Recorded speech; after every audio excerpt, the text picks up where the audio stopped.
Today's episode is brought to you by the Vegas Beer Guys and the Brew Bar. The Everything Sequel podcast contains explicit language. 'Cause we learned it from you, Dad.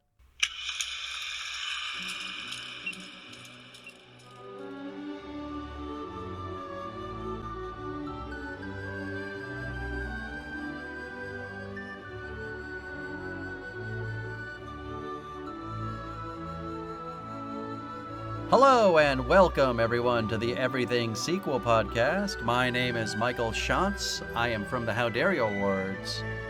Joining me in today's podcast, as always, Tom Stewart from Lonesome Whistle Productions. Say hi, Tom. But fish. That's what you went with? Yeah. That's great. But fish. But fish.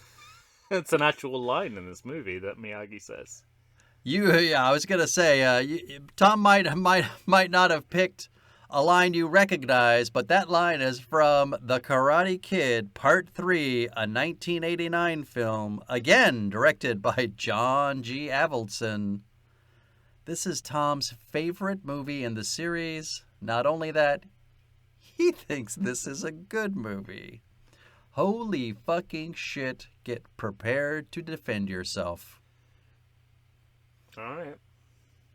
I didn't say it was a perfect movie.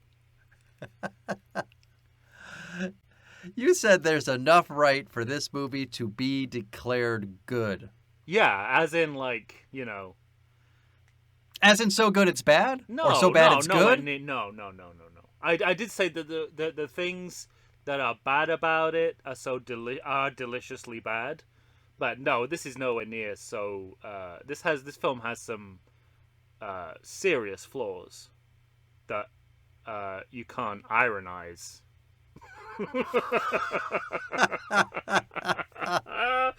but there's just I like it as a sequel. I've said this before. I like it as a sequel. And I think it's a perfectly acceptable movie, so I'm willing to call it a good movie. But it's like narrow majority, enough to win an American presidency, but no more than that. So what you're saying is, Karate Kid 2 won the popular vote, but this piece of shit. I don't know what in this electoral analogy. I don't know what Karate Kid 2 is. Probably Jeb Bush or something. Or how dare you? How fucking dare you? Listen, we started the last podcast by me telling you that 45% of reviewers liked Karate Kid Part 2 on Rotten Tomatoes, only 15% for this movie. We talked about the money it made. This movie made $38.9 million in the USA and the world on a budget of $12.5 million, as opposed to Karate Kid 2, which went well over $115 million. You know who also hates this movie? Ralph Macchio and John G. Avildsen. You are all alone. What? Why? Nobody likes this fucking movie because it's a piece of shit. But they both think it's the worst in the series. It made him stop wanting to direct it, make him stop wanting to be in them. Everyone hates this movie except you, Tom. The floor is yours. Okay.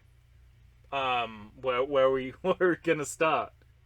Well, let's start with the doubling down of showing scenes from the previous movie. Right. Okay. And I don't even think it shows anything from Karate Kid 2, does it? It just shows from the first movie. It shows, and you're almost right. It shows, it's mostly from the original movie, and then the parking lot rumble from Karate Kid 2 is in there. Yes. But there's nothing from Okinawa, and this is the first hint we get that this movie is going to write off Okinawa as a big mistake, and they double down on that quite quickly afterwards. Yeah. I wrote down doubling down on previous movie montage. Tom won't be happy. Well, it's, I wasn't happy, but I liked the fact it's picking out the salient information.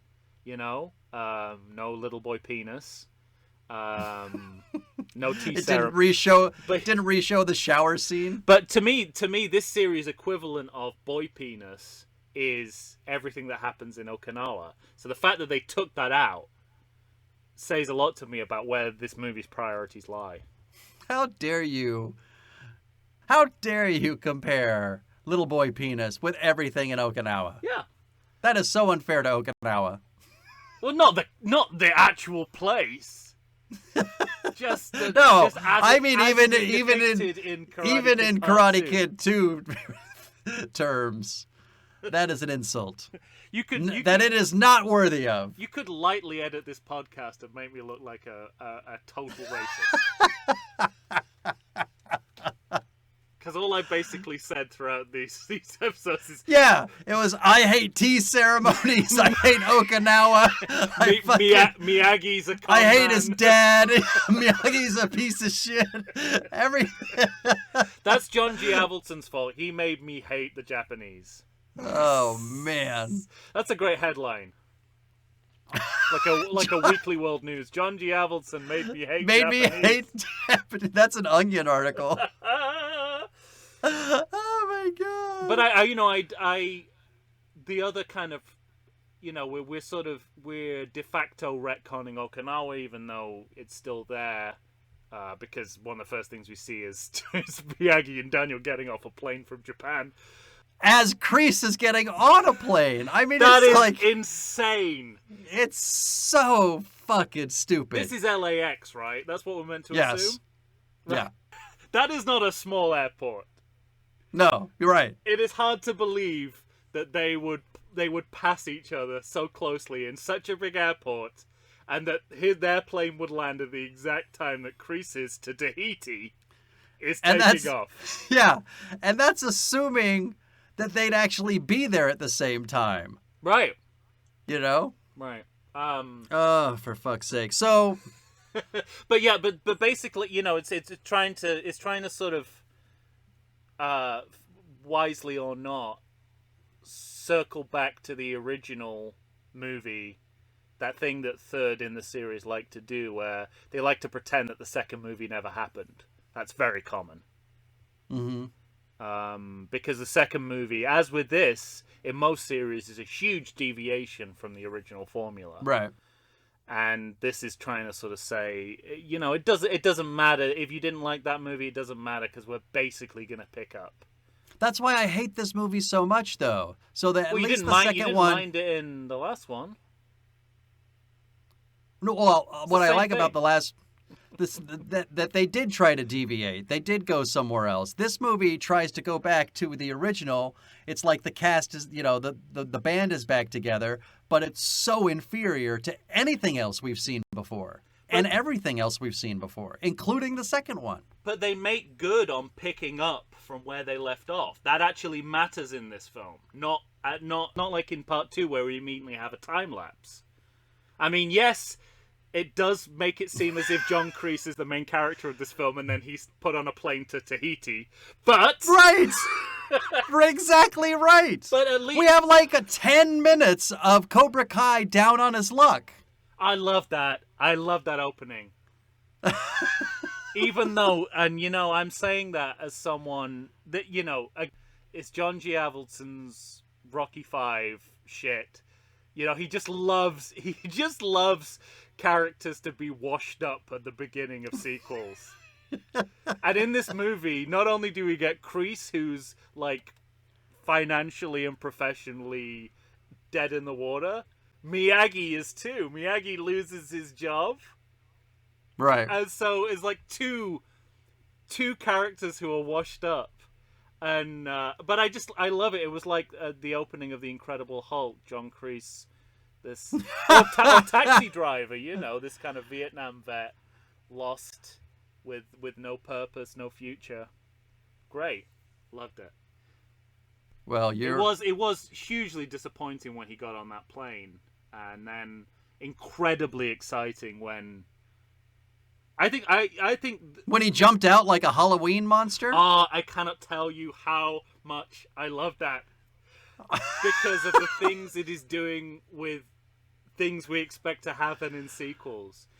Oh my god! Here's the big difference. Okay, for me, obviously it's ridiculous that he goes to Tahiti and then occasionally we see him on the phone being massaged by native women. Obviously, that's ridiculous. Obviously. But there's an ultimate purpose in that, which he's stepping out of the story so he can come back in full force.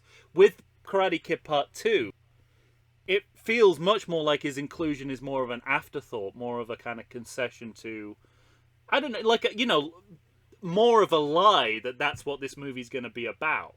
Because even though John Kreese gets on a plane and goes to Tahiti, this movie's still about him and occasionally features him. Oh my god. But you know what? You talk about you with the fight in Karate Kid Part 2, you talked about raising the stakes. Mm-hmm. To me, there is no better stake raising moment in this series than when Terry Silver appears as the successor to the throne of John Kreese. Are you frozen or are you just mad at me? Your own. Yeah. I literally can't tell if your screen is frozen or you are just enraged. That did enrage me. You are so on your own. I have never seen a bigger bunch of Reagan-esque bullshit for this character. He's not the hero. No, yeah, you're right about that. In the 80s where that guy is the fucking hero. Yeah, that's true. But I guess what upsets me so much is that the first movie is so grounded. Everything about the bad guys in that movie, like, it looks like Kreese is to an extreme, but it's handled so well with just the simple idea that he's a Vietnam veteran. So take a veteran who had to lose a war and then put him in the dojo and no mercy, no pain. We're going to win at all costs. You understand why he might be like that. You understand why a Vietnam War veteran would come back and be like that. And then therefore you understand I see where you're going with this. Why Johnny's learning from him. All of that makes sense. Even in the second one, you might at it's least very grounded. It's too grounded. Yeah, right. It's too grounded. This idea of a grudge for 40 years. I wish they were a bunch of 1930s gangsters, like I was hoping they were going to be.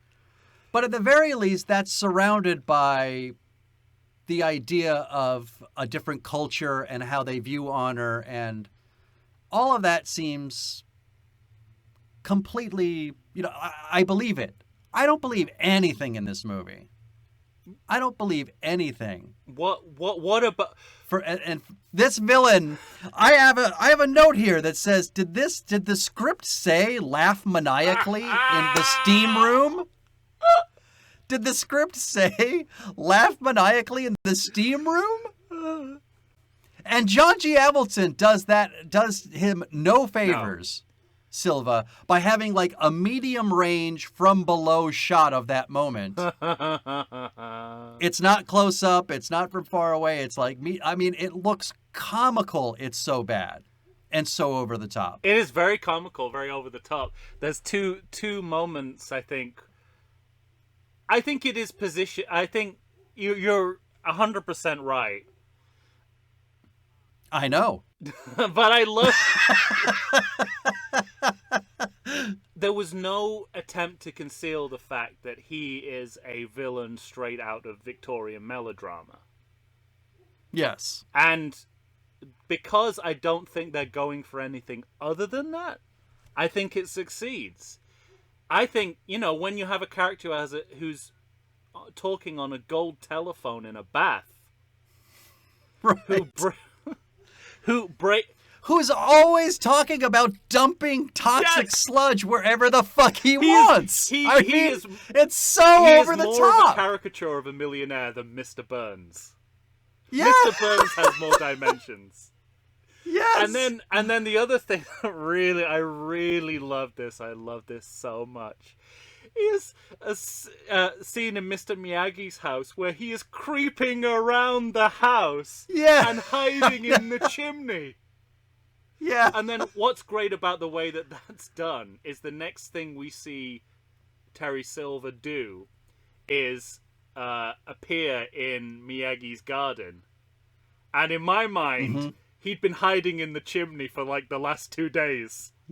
I wasn't actually arriving at the house, but just walking out of the chimney. But he'd been there into the garden. But he is positioned on that level, and it's like I enjoyed it because I felt like it was all pitched at that level. I mean, you're absolutely right. If you look at as a kind of overview of, some of the more socially realist parts of the Karate Kid canon, then yeah, it's a big letdown. But I was enjoying it for what I thought it was, which is exactly what you described. He is a mustache twiddling, top hat wearing villain, fused with this kind of like yuppie satire. And it was interesting when where I thought you were going when you said that you understood Kreese but you didn't understand him. One of the big things I don't understand is why this millionaire is slumming it for this revenge plan. For the revenge plot, right. I mean, the millionaire bit explains why he's got the resources to conduct this, Mission Impossible style con that he That's the thing. What does being poor have to do with his plan? Fucking nothing. It has nothing to do with it. Oh. And yet he treats it as though it's critical. Mm-hmm. I mean... And then you have this moment, you just mentioned, this moment where... Well, okay, and that's the other thing. Okay. You don't like that either. That seems to me to be justifiable, no? Justifiable? What are you talking about? Kreese is at... No, he saved Kreese's life in Vietnam. Let me tell you something. This guy was like a teenager when Vietnam was happening. Kreese is 20 years older than him. So Silva saved Kreese. There's no fucking way that guy. Yeah, and there's no way that Silva was in Vietnam. So why does he feel like he owes Kreese anything? You tell me. You like this movie. Surely it should be the other way around. Yes. But no, it's Kreese showing up at his doorstep with a bag saying, "I quit, here are the keys." Yeah. Well, yeah. Well, I mean, it's such a deliberate change in tone and style. Like you describe, handing the keys to Silver is basically saying we're going with a different kind of villain. The gauntlet's been handed over. We're doing things differently, and I like that. I gotta tell you, I think you're wrong. Yeah, I don't know how deliberate it was. It's because you can't have him hiding in a chimney, and they're not taking anyone seriously who's hiding in a chimney and talking on a gold telephone in a bath. That's the fatal mistake of this movie. I think you're wrong. I think they were trying to be as real as the first movie. But they had, from what I understand, they had like no script. And I think they were making this movie on the fly. And I think John G. Avildsen, I really think he was trying to make this an honest-to-God villain as opposed to the Snidely Whiplash villain that we have. Yeah, absolutely. Snidely Whiplash is the other. I mean, it's just like, fuck, man. Snidely Whiplash for sure. Okay, so let's set that aside for a second and talk about what this movie does in the early stages to Well, it's got a lot of things to deal with. So we know. So Kumiko's not going to be in the movie. Kumiko's gone. Daniel's mother, who was not in the last movie at all, oh man, is now only appears. Which, by the way, they also weren't going to do. Ralph Macchio's idea. Ralph Macchio was like, we should at least have a scene well, where I think it's the wrong call. I wouldn't have had her in the movie at all. I mean, it's like, but that's just adding another flimsy excuse as to why she's not there. It actually draws attention to the fact she's not there. First of all, they have to they have to explain why she's not picking them up at the airport, and that's because apparently Daniel's told her the wrong day. Yes. And then when they do get home, it's like, okay, well, obviously she'd be here now, but I guess as soon as she was like, oh, he told me the wrong day. What's that? Oh, I gotta go and tend to my sneezing uncle, who is sick. I think that was a mistake. I think that was doubling down on everything in this movie is a mistake. But having her visually there just makes you, question the fact that she's not. That we haven't seen his mother since the first movie, and and the line, "Oh, told her the wrong day." I guess, you should just said in ADR, because that's how the plot is explained in this movie. In ADR, in long shot, that's how you explain the plot in this movie. It should have just said, "I guess she's abandoned me forever," and just move on. Dear Daniel, I don't want to see you ever again. She sold me to you, Miyagi. All right, well, ladies and gentlemen, we are just getting started with Karate Kid Part 3. Obviously, Tom and I are on different wavelengths. We're going to discuss more when we get back, right after this. Stay tuned.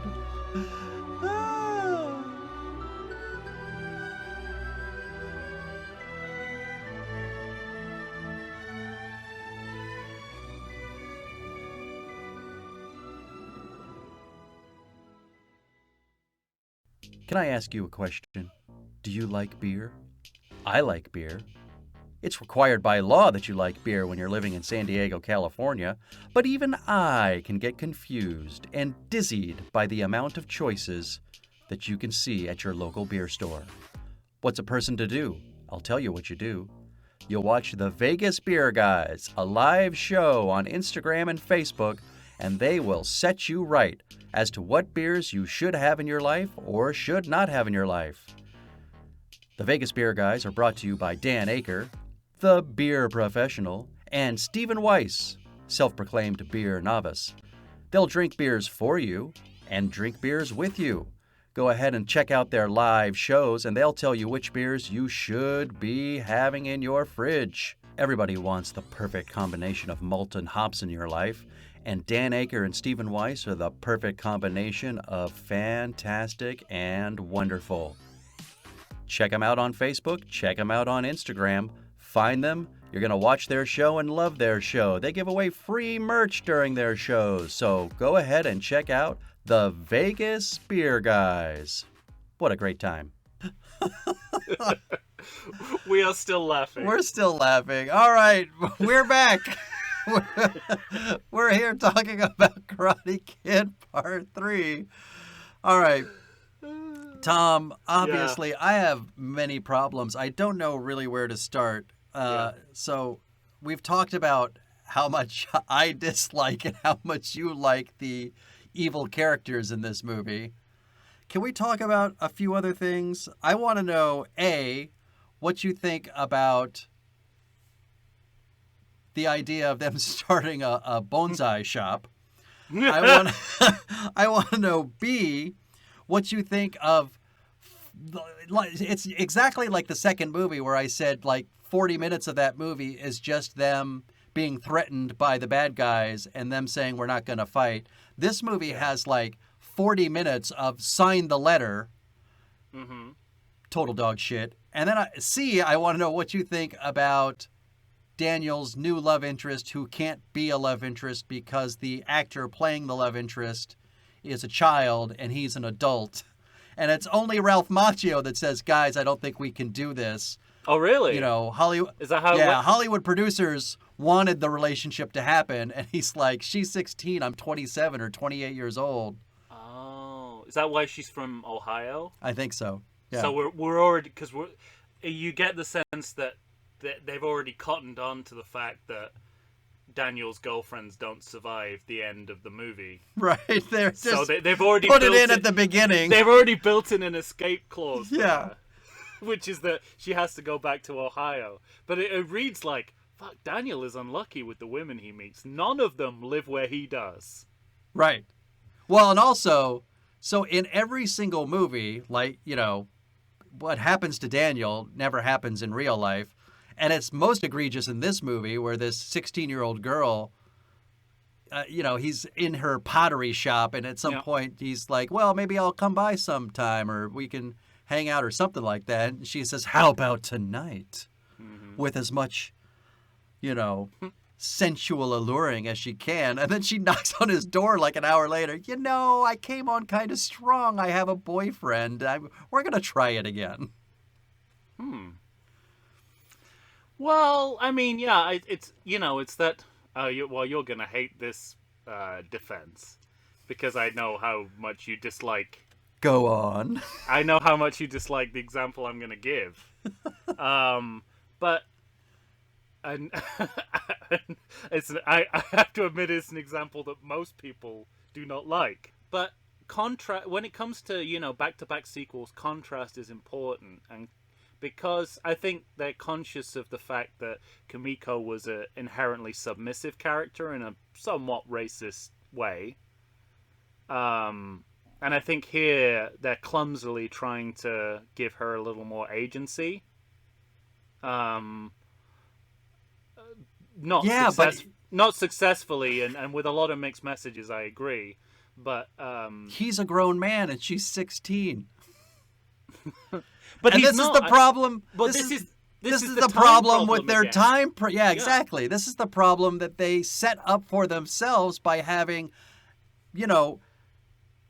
But it's only a year. Yeah, it's been less than a year. Right, having 5 years worth of time in a, you know, at this point, 10-month span before we get to 12 months at the end of this movie. I mean, this is... And that's the biggest failure of these sequels. I blame Okinawa for that. Because this is what we should have been doing. All that time we were sitting drinking fucking tea. It would have made total sense. It's not the second movie's fault that this movie decided to start when that movie ended. 2 years into 6 months is a lot better than 5 years into 1 year. That's just math. Because what this movie's trying to basically make up for, you know, the second movie being a complete tangent. An unnecessary tangent. And give us the goods. And it gives the goods? To a large extent, it gives us the goods. No. There are no goods in this movie. And, you know, even... here's the thing, right? I did not fit... Apart from... I said what you're saying about the climactic fight in Karate Kid Part 2. It's made clear that, you know, these two people could kill each other. Right. And that's how you ramp up the stakes. Yes. But here, what I like is how they make big action out of little trees. That they take this thing as potentially boring and, you know, like uneventful as bonsai gardening, and they create an action sequence that's basically cliffhanger. Out of trying to find come on. You are talking out of your ass right now. You don't like the bonsai cliffhanger sequence? You mean the against, like they may as well have just, you know, like remember like Star Wars movies with matte painting, you know, like the painting on the glass, that kind of shit? Oh, I thought the blue screen technology was great. You're very wrong. I thought it looked great. I love the fact that, you know, you were giving such dramatic weight to something so, you know, to gardening essentially. And to follow that up with, you know, when Daniel takes the bonsai tree back to the store, and you know, it's like suddenly it's like a medical drama for a few minutes. I love that. I thought, you know, that was why? Because in the second movie they're fucking drinking tea and nothing matters. Nothing's happening. This is making something happen out of something that is very boring. This is having too much happen for people that shouldn't be doing what they're doing. You Well, have yeah, two but characters. that's what You have this two movie is. You have two teenagers, one played by a 30-year-old fucking man, rappelling down Notice I have not said that's a good thing. I don't want you thinking I think that's okay. who are rappelling down the side of a rock cliff. It's ludicrous. He asks, "Have you done this before?" Yeah, kind of, sort of, but not like this. They're taking their lives into their hands in ways that are ridiculous. The bonsai tree is apparently there's enough soil on top of rocks. You can use science to explain anything.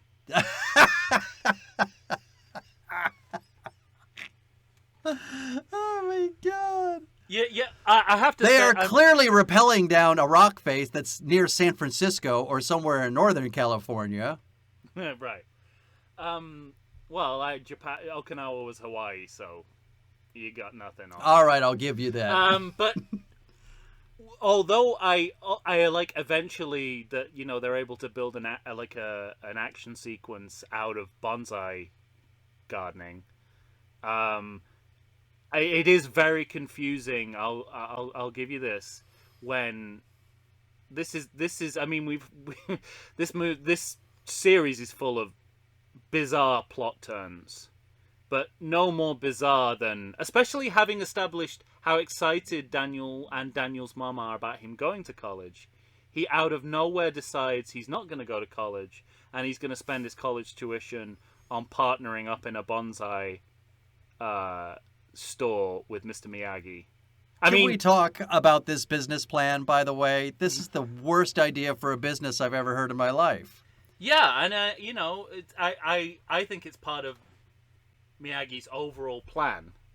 Because remember, we talked to about dominate this young man. Yeah, we talked about this in the previous episode with, you know, the one thing that carries over from Okinawa is the money that Daniel wins breaking ice for Miyagi. Miyagi gives it to him as college tuition. He takes it here. He's about to spend it on college tuition, but decides instead to invest in a bonsai store. Leasing the worst piece of property I've ever seen in my life. Yeah, absolutely. So that is, I mean, I very much wanted Miyagi to like look the place over and say, Daniel-san, this place is a fucking shithole. You're an idiot. So that's a strange move. I don't like, you know, I just, something about it is very, very disingenuous and also like the business should not be that really is a you know, I don't necessarily 100% believe Miyagi is, you know, outside of trying to make comedy of it, I don't believe Miyagi is working against Daniel's interests. But when something like this happens in the story, that's exactly what it looks like. He's basically letting him give up his economic future to support this man who, let's face it, hasn't got that long left in his life. And it seems like something that neither Daniel nor Miyagi would do. Right. And that Daniel's mom, even from the bedside of the sneezing uncle, would not tolerate. She would not let him do this. And that's why this movie sucks. No, that's not why this movie sucks, because it pays off eventually. But right now, what I'm saying is, because I said there are serious flaws in this movie, and this is one of those serious flaws. That this need to have him not go to college at any cost just leaves a bad taste in my mouth. because me too. because it's not true to the characters, and also if you're a teenager, it sort of sends out the message that college isn't important, and it's more important to invest in property, and I don't like any of that. No, me either. So, but I also, they even get the business model wrong. Like, you don't just sell bonsai trees. Like, have people cutting their own trees in your shop, like those pottery places where you do your own, you paint your own shit. That's the model. So they even get that wrong. Their business model is also based around, as I see it, one single tree. Yeah. So if that tree, anything happens to that tree, they're fucked. Their entire business is over. Even if you take all the bonsai trees that Miyagi had in his, at his home or in his little shack where he was a handyman, it's no more than 20 trees. So this business plan was based on them selling 20 trees and then going out of business, I assume. Like, it's ridiculous. It is. It's a bad idea, but I don't know. It turns into something. It isn't. We're not just watching Miyagi trim bonsai trees. Like it. Yes, I mean, I guess the business model has to be kind of fragile enough so that little tree means so much in the plot. It's like a MacGuffin. Mm-hmm. Because it's their business. It doesn't make any sense in the literal world, but within this movie, which again, Snidely Whiplash is the villain of this movie. Of course, it makes sense. We're in an alternative universe here. And what about the half hour to 40 minutes of trying to sign the letter exposition? But again, that pays off because they eventually make him do it. I don't know what legal weight this paper holds. Yeah, exactly. Thank you. It means nothing. Just sign it and then don't show up. But I do that's a fair counter argument. But so much in this series is made a fucking honor that signing a piece of paper means it's like your honor is in question if you renege on that. And even Miyagi would say that. Oh, I don't think so. But yeah, he's saying, oh, he would have he's got to sign his name and then renege on the deal. That's dishonorable. What deal? It's not a legal document. Yeah, but it's dishonorable to make a promise to someone and then not deliver. I think Miyagi would say. Of all the shit Daniel does, of all the shit Daniel does in this movie, this would be the least egregious. This kid climbs down the side of a cliff without telling Miyagi and digs up his prized bonsai tree and then fucking kills it. I'm assuming that the way you're talking about the plot of this film, that you don't buy this elaborate revenge plots that Terry Silver has. Let's not forget, biggest bunch of fucking nonsense ever. He's working this from both sides. He's playing Daniel as this kind of desirable alternative to Miyagi's pacifism, while at the same time getting his students to browbeat him. From the other side, they're pretending John Kreese is dead. Right. So unbelievable. This is what I love about this movie is like the things that happen in sequels when you want to get rid of an actor is everything they do to Martin Cove, but he's still in the movie. But he's still in it. They send him off on a plane. They send him off on vacation, which is one way to get rid of a character, and they kill him off. But yet... Yeah, they double down. He's still in the movie. It's wonderful. Wonderful, wonderful. I love that most of your love for this movie is ironical. It's not ironic. I have great admiration for the follow-through on these ridiculous ideas. And, if this revenge plot had been anything less than, like the movie House of Games in its labyrinthine plotting, which it is, it really is. Literally every moment of this con has to work from every angle. And we know that he's got the resources to do it. He's got a gold telephone in his bath. Mm-hmm. So plenty of cigars. Yeah, plenty the fact of that you see every stage of this long con in such detail. I mean, that's what I love about it. Is it's not it's ludicrous, but it's the detail of it justifies just quite how ludicrous it is. I don't know what his motivation is for doing this, especially after learning that he owes Kreese absolutely nothing. Nothing? Please explain it to me so that I can understand, because there's no reason for this man to care this much, to go to these lengths. Yeah. There's no reason given in this movie. I think unmotivated. One thing I appreciate really unironically is, Daniel has a basically we're coming out of the 1980s now. In the what year is this? 1988? 89. Yeah, we really are coming out of the 80s. And Daniel, and I guess a lot of young American men,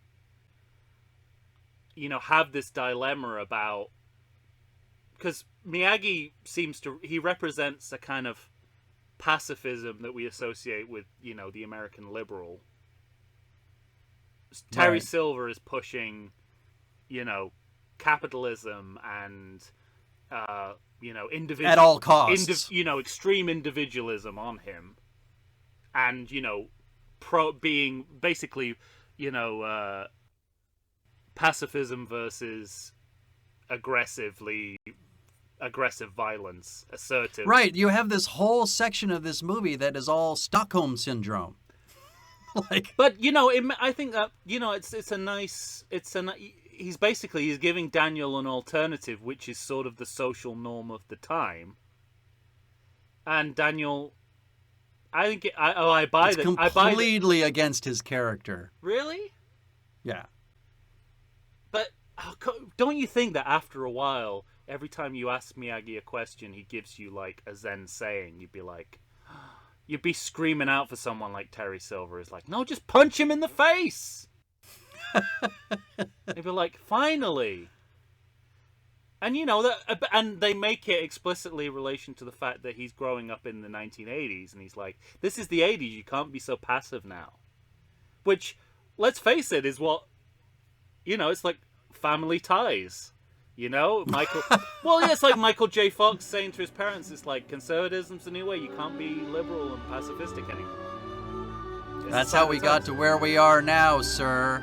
Huh? Your fault, because you like this movie. Ladies and gentlemen, we're going to take one more break, and when we come back, we'll finish up with Karate Kid Part 3 right after this.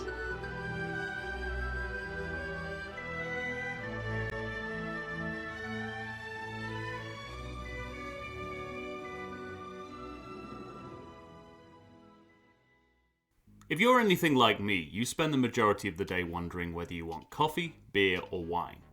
Whichever way you fall, Brew Bar has you covered. Located in the heart of 3rd Avenue Village in glorious downtown Chula Vista, California, which is also my neck of the woods, Brew Bar is a coffee shop, bar, and eatery rolled into one delightful package. Tim and Alex run the place, and let me tell you, listeners, these guys know their coffee. And after you've been in their company, so will you. They turned me on to pour over, and it's literally all I drink now. If for some crazy reason you don't want to try the best coffee in the world, they've got espresso drinks, all kinds of teas, and even coffee cocktails. You heard me? Coffee tails. And we're just getting started. Bottle service on craft beer and wine, alcoholic and caffeinated potions, an all-day food menu with plenty of vegan options. All served up in an atmosphere hip enough to know you're getting the best quality, but not too hip that you feel the need to drive to 7-Eleven and get a bucket of brown swill. Brew Bar. It's the best place to be for beer, wine, coffee, and tea. And if you go, you might even see me. And we are back, ladies and gentlemen. Tom and I are here discussing, arguing, battling over The Karate Kid, Part 3, the 1989 film. All right. We've had more fights about this movie than there are in this movie. Yeah. Let me ask you this, because here's one thing I really hate about this movie. Oh, Well, one of many. But, jeez. so where's Johnny? Where's Johnny in this movie? The guy that they get for this movie is a poor replacement, bad actor. William Zabka. Mike Barnes? Good actor, yeah. You talking about Mike Barnes? Yes. We all know Mike Barnes. Do we? No, he like Terry. You know when Terry Silver. He is a poor man's Johnny. Yeah, he is, but and egregiously so. But I mean, it's not the first sequel we've seen where, we get a character that seems like they should have been mentioned before and seen before and never have. Right. He But does also, the job, just from a narrative standpoint, why would Johnny not show up to that tournament? Well, remember he was dishonored by Kreese in the. So, all the more reason to parking prove lot. himself. Doesn't need Kreese to win. Well, it takes more than a year to Yeah. when you're blackballed by Kreese, it's Straw catcher. I'm calling you straw catcher from now on. so we're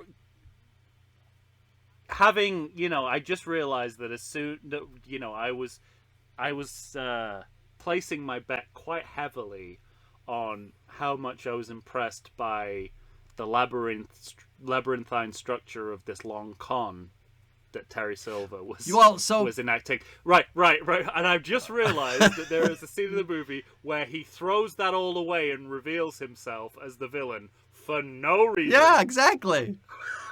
Thank you. So I'm going to give you that. But having done that, it leads to what I think is the best moment in the series, in the sequels. Which is where John Kreese... His Halloween scare? Yeah, he appears from behind a cardboard cutout of himself. God damn it.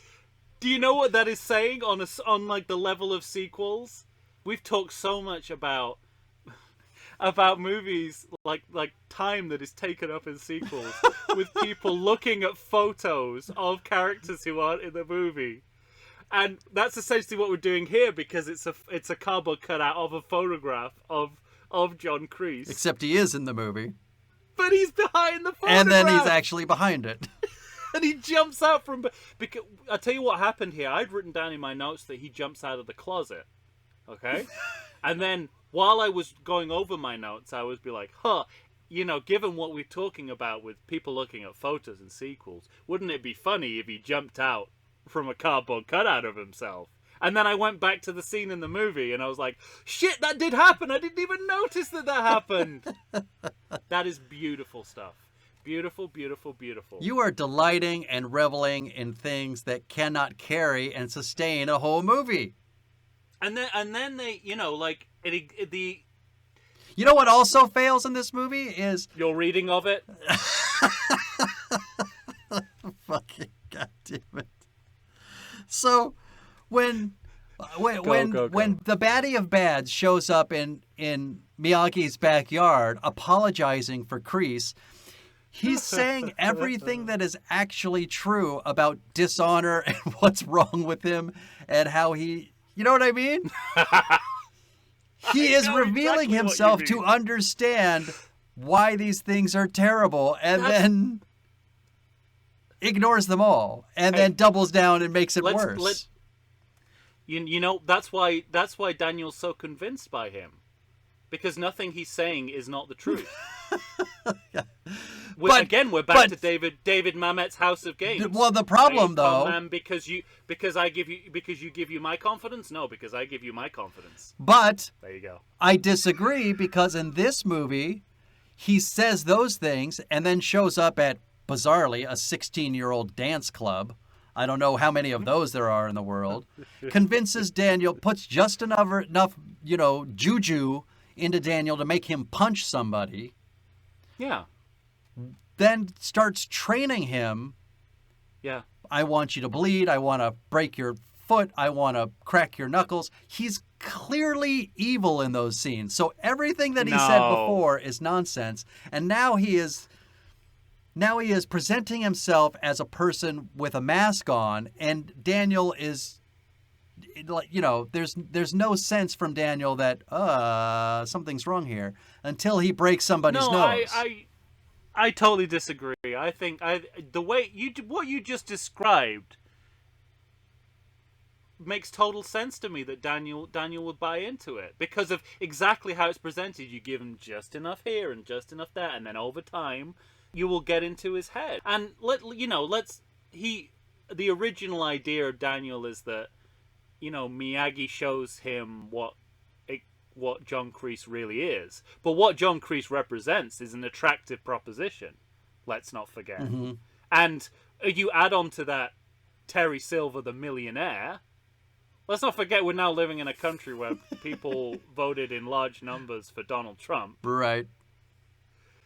Of course he seems like this attractive alternative. And the whole fact that he presented himself to Daniel not as like, don't listen to this fucking guy who's trying to, exploit you. That's a side issue. Yeah. Like don't listen. Your That's problem. What the problem. That's what he should have The done. problem with your argument is that I could see him for the snake oil salesman that he is, just like I could see Trump. Miyagi does as well. Well, no, but then You're they say telling John me that Kreese this is movie dead. is made for But Trump then voters They say who that couldn't find him he's out. not the hero of the movie. He's the villain. He's literally the villain. What I'm saying is that the audience members are now the villains. You, sir, are a villain. But it's the snake oil that he's pushing is just, the way that people the establishment thought in the 80s. What, hurt people? So of course Daniel at some point would get seduced by that. Completely opposite from his character. But history is not on your side here. I don't know. You see, that's the interesting thing. I purposefully haven't found out where Daniel is in his life in Cobra Kai. I mean, he's still doing karate, which doesn't sound like his life's gone very well. But you can foresee a future where he succumbs to the social forces that want him to go a certain way. The big problem is, and I have said, and I've admitted this, the big problem is that he's kind of, he's in making him an entrepreneur rather than a kid who wants to go to college and contribute to society. Yeah. They kind of undo any anti-capitalist message that the film might have. Right. I think that's where it screws itself up. But but there's some really good con artistry here. John Kreese is dead. I buried him last week. He's no longer a threat, and then he pops up from behind the cardboard cutout. It's beautifully done. I mean, by that time, and it's real. It's the ramping up the stakes, not because we don't think Daniel's gonna win, but that's the other problem. Like, this is the final problem with the movie, though, is this fight, because you have He's completely prepared the wrong way. Yeah, it's so stupid. And all he has to do at the end is admit to Miyagi that he's scared. It's so fucking dumb. The thing is with these is like where, in the last movie, he was in a fight for his life, and he's afraid of this fucking guy? But he's... I like that. So basically, Silva tells him all the wrong things. Which, by the way, is to say nothing of the fact that in this tournament, if you're the champion, you no longer have to fight any fights except the last one. Another bit of ridiculous bullshit in this movie. Hey, the All Valley Championship is its own animal. Everything in this movie's dumb and bad. everything, everything, every square inch of this movie. I really like the fact we had.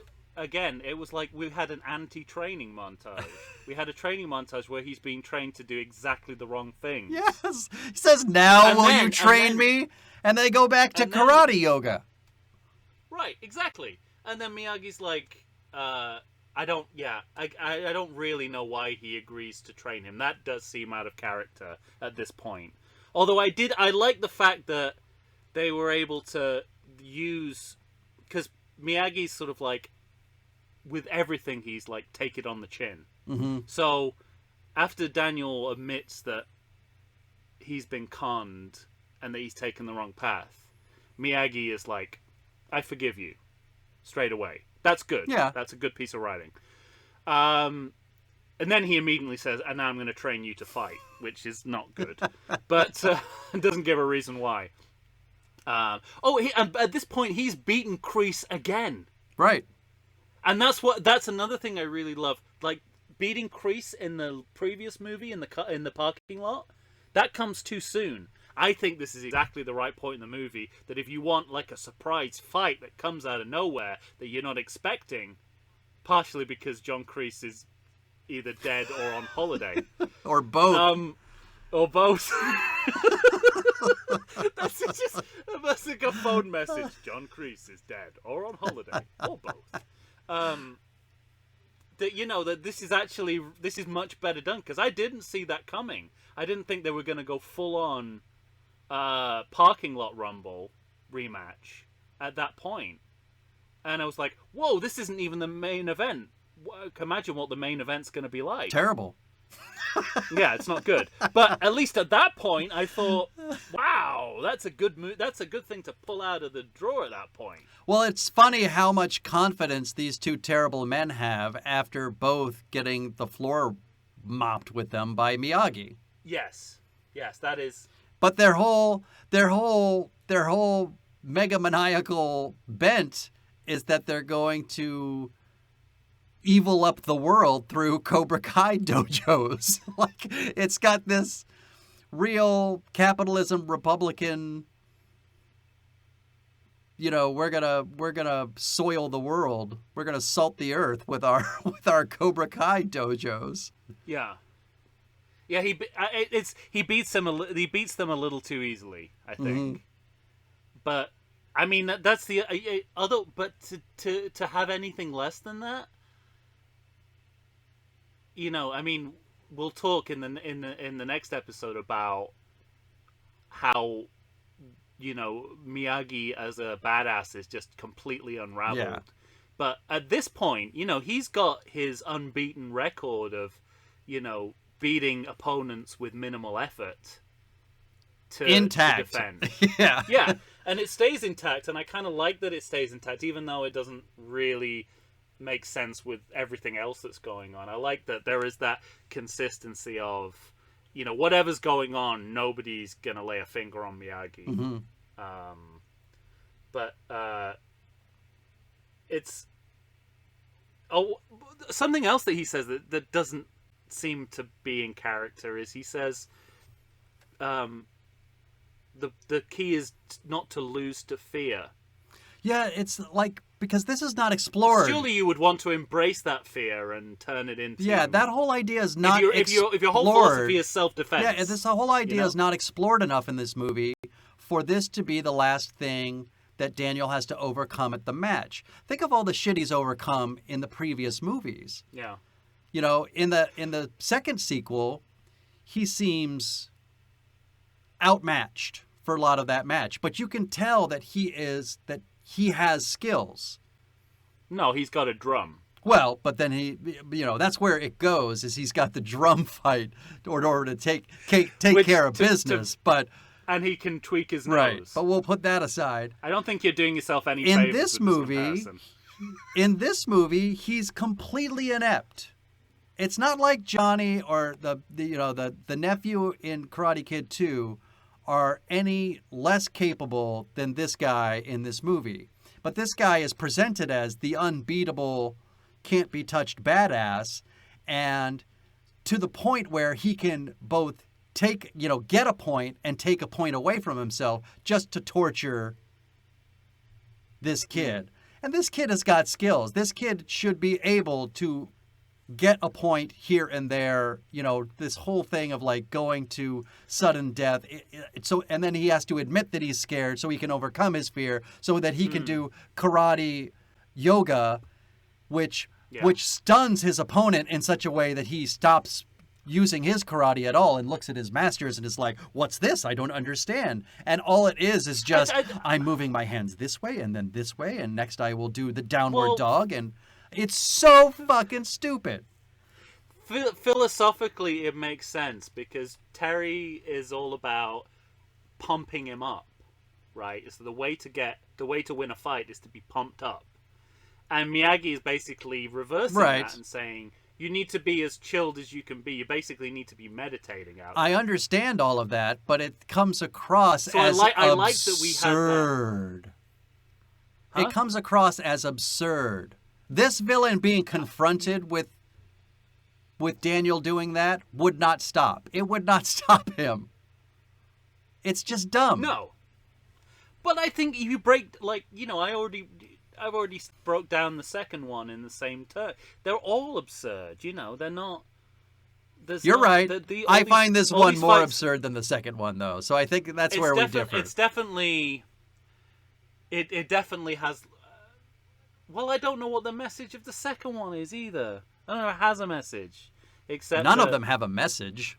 None. Well, they do. I mean, it's this. There's always one move or one thing that Daniel learns that's supposed to guide him through, and I think that's clear here. I mean, it's not well. It's no crane move. It's not even a drum move. We're all dancing around the fact that the best way this movie would have ended if it wanted to make its point is for Daniel to lose, which is something they were prepared to do in the Rocky movies at least once, or a couple of times actually. Right. 3 times. But they just seem unwilling to do here. Because Daniel hasn't learned how to accept defeat in any of these movies. That seems a big missed opportunity to me. Because obviously, given the success of Rocky, the audience will accept. Sure. They're not going to be like, they're gonna, but he never, anytime he's in danger, Miyagi comes in. We have yet another scene that's exactly the same, where Daniel is set upon by a gang of thugs and Miyagi beats the shit out of them all. Mm-hmm. Same thing again. So anytime Daniel's only tested as a winner. Yeah. Which you did. I mean, base sports psychology basic. You don't learn anything from continually winning. And if you have that kind of streak, like someone like, Muhammad Ali or the likes, you have no clue what to do when you finally lose. Mm-hmm. And it's just weird that we never encounter that problem here, especially as it's John G. Avildsen, and that was the heart of Rocky. Yeah. Sure. Well. So you admit this is a good movie? Oh fuck no. I was hoping to catch you. What are you talking about? You're making it. You're making an argument for something that doesn't happen in the movie. I think the overall point I would make is, I think of this as a movie that doesn't mess around when it comes to everything it's trying to do. It gives you a crazily over the top villain. Its symbolism is like, it's so on the nose in everything it's trying to do, and it completely eschews reality. I'll say. And you're absolutely right that in light of the rest of the series, that's a problem.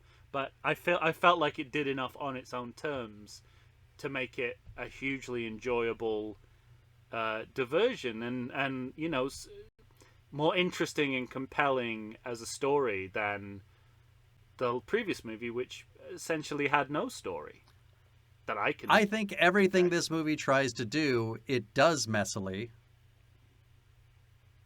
Not everything. Yes, everything. And is But not messiness grounded. is It's part not of grounded. It's it's part of the fun. Is the messiness of it? I don't find anything in this movie fun. I think the second movie is like it's like a monk. It just wants to pull all the pleasure and life out of everything and make you endure rather than enjoy. And this movie is just sort of like, you know, this is like it's like it's literally the cartoon version of the Karate Kid. If they were to make a cartoon series of the Karate Kid, they could probably use this story to start it with, and you wouldn't miss a beat. I think everything that's bad about this movie is what's bad about America. I thought you were going to say everything that's bad about this movie is what's bad about this movie, which is also true from your point of view. What's bad about America? But then there's a lot of things. Granted, it's mixed messages. Daniel giving up college screws up everything. But don't you think Terry Silver's supposed to be like a critique of capitalism? Not a very good one, but I mean, absolutely, it's right. So that's wrong. It's wrong to. Are you saying it's wrong to criticize capitalism? Are you saying it's un-American to ask questions? I'm saying about that character is our ugly. political This system. movie is ugly. It is unconscionable to me that you would undermine public confidence in capitalism. Sorry, go on. I have nothing more to say. I don't even want to talk about this movie anymore. It's a fucking mess. I can't believe it affected you so Oh, much. I hate it. Everything about it. Do you have like one of those traumatic stories associated with it that you normally Yeah, have? having watched it.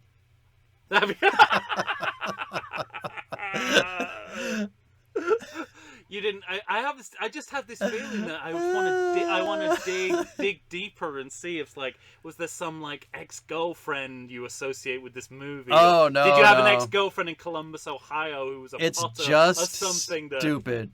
No, It's just wow. dumb. Everything Because- about it is dumb and bad and like what I don't like about movies, where it's this. I don't think this movie is as purposeful as you think, and that's why it offends me. I think this movie was trying to be something else and was accidentally all the things that you like about it. Well, that's a strong possibility. As I said, narrow majority making it a good movie. So that leaves a lot of possibilities on the table. One is that it's just a complete misfire that happens to me to be hugely enjoyable because I like the twist it does on this kind of sequel. I need Ralph Macchio to call in. Let us know what was going on with this fucking movie, and then Tom and I can settle this bet finally. Well, he won't be happy. He won't be happy we haven't seen Cobra Kai. We'll watch it. That's it for The Karate Kid Part 3. Let us know what you think. Is Tom right or am I right? Whew. Let us know on Instagram. Let us know on Facebook. And tell us on Twitter. We haven't even got to the worst movie in the series. We're not even done with this fucking series yet. Oh, Moving on to the next Karate Kid. All right, for Tom Stewart from Lonesome Whistle Productions, I'm Mike Shantz from the How Dare You Awards. Stay tuned, everybody. The next Karate Kid is next. Take care. See you next time. Bye-bye.